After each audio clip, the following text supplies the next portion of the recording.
Tonight, from across Australia and around the world, it's time to look back and unpack the week from the cheap seats. With special guests, journalist Georgie Tunney and Spanish chef Miguel Maestre.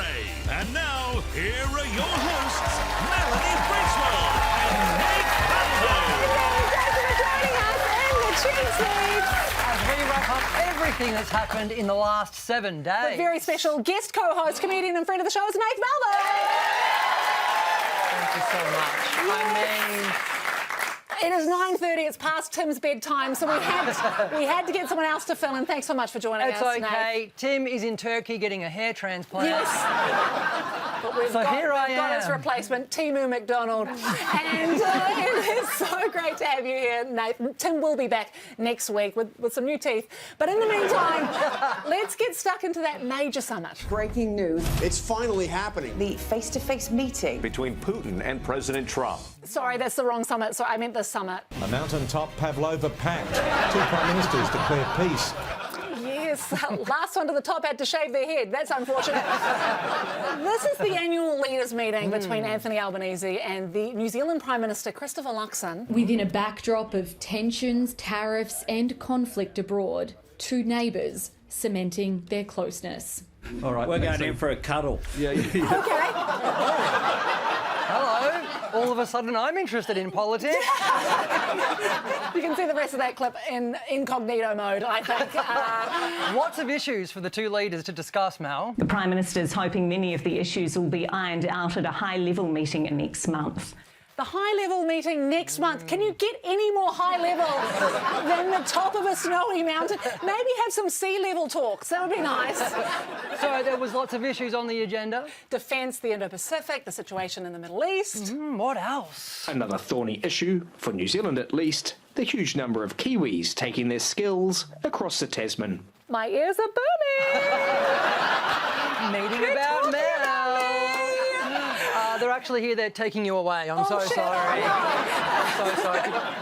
So a big trip for Albo, but there's lots more happening in Australia. Meanwhile, the big news in New Zealand. There was a rather unique birthday celebration in Wellington this month. Te Papa's colossal squid turned 100 years old. I forgot to send a card. Oh, I'm so embarrassed. They know how old the squid is by counting its calamari rings, which is nice. This is the big news back home, the birthday of a mummified colossal squid. I mean, I need to see the party.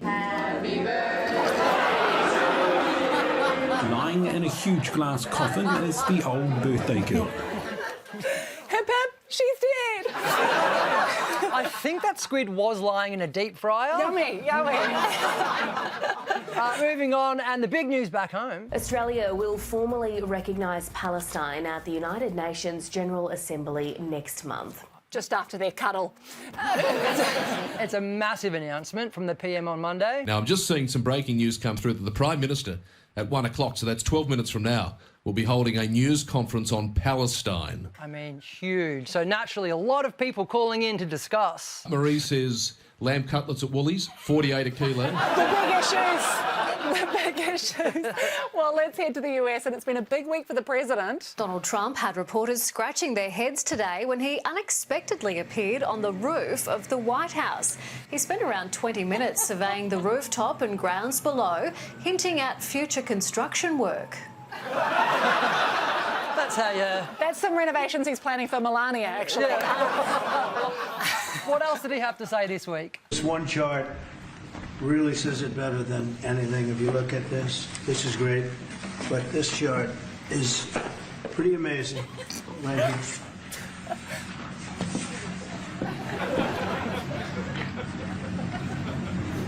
All new numbers. All new numbers. Okay? Yeah. That chart is documenting the amount of charts in the Oval Office. It's quite incredible. The president also met with world leaders.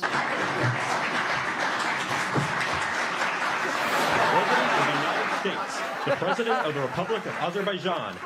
You should have seen their three-way cuddle. That was amazing. Well, Trump was full of praise for those two men. These two very special people. Again, I've gotten to know them. They're very special people. Very special people. He knows them well. Prime Minister Pashinyan and President Aliyev. It's so great to have you, Naff. Thank you so much, Julia Morris. Trump even had a question for the president of Azerbaijan. Can I do that again? We can't, now, Nath, we can't have a clip making fun of Trump saying Azerbaijan and then have you come in and go as a bing bong. Trump even had a question for the president of Azerbaijan. How long have you been in the leadership position? 22 years. 22 years. That's pretty good. That means he's tough and smart. It also means he's a dictator who rigs elections. A tough, smart dictator. Now, Tim is sad that he's not here because he's an F1 fan and the national anthem of Azerbaijan is his favourite.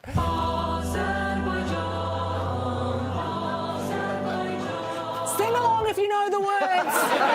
And I love that it's performed by a tube of toothpaste. That's sung in oral B flat. That's beautiful. The big US news will come out on Friday. Donald Trump due to meet Vladimir Putin in the coming days. I love BBC News, all right? Because 1 minute it's headlines, the next it's... Just relax your hands to the cup. I feel really unrelaxed, Carla. That was a story on whooping cough. So the summit came after the US Special Envoy Steve Witkoff met with Putin in Russia. Yeah, there they are, there, having that meeting. VIP. And the big question was... Will Vladimir Putin follow the American deadline to end the war? No. We'll be back in a moment. Sorry, was that headline written by Borat? I was confused. The meeting between Witkoff and Putin went well. There was lots to discuss. But still the US are keen to impose sanctions. Which led Russian newspapers to ask this. If the meeting went well, then why threaten new sanctions? It's the same as saying, the wedding went very well. The groom was punched and lost 3 teeth. The bride had a fight with her friends. The mother-in-law climbed onto the chandelier, fell down and broke her leg. To be fair, that's a good wedding for maths, I would say. That's successful. I didn't even know Jetstar did weddings now. Yeah. So what was discussed at the meeting? The first topic was the Ukraine crisis. The second was prospects for the possible development of strategic cooperation. And the third? Who does Pavlova belong to? Australia Issues. or New We're going Zealand? to take a break. Back with more on the Tuesdays.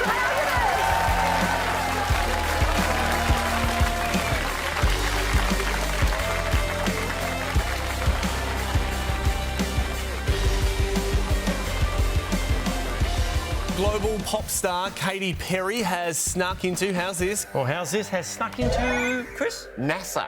Well, living outside of Australia, looking for the best place to watch Have You Been Paying Attention? Our YouTube channel is the place you're looking for. We're releasing brand new episodes for our overseas friends of the show. So you guys are a couple, is that what it is? On the official Have You Been Paying Attention YouTube channel.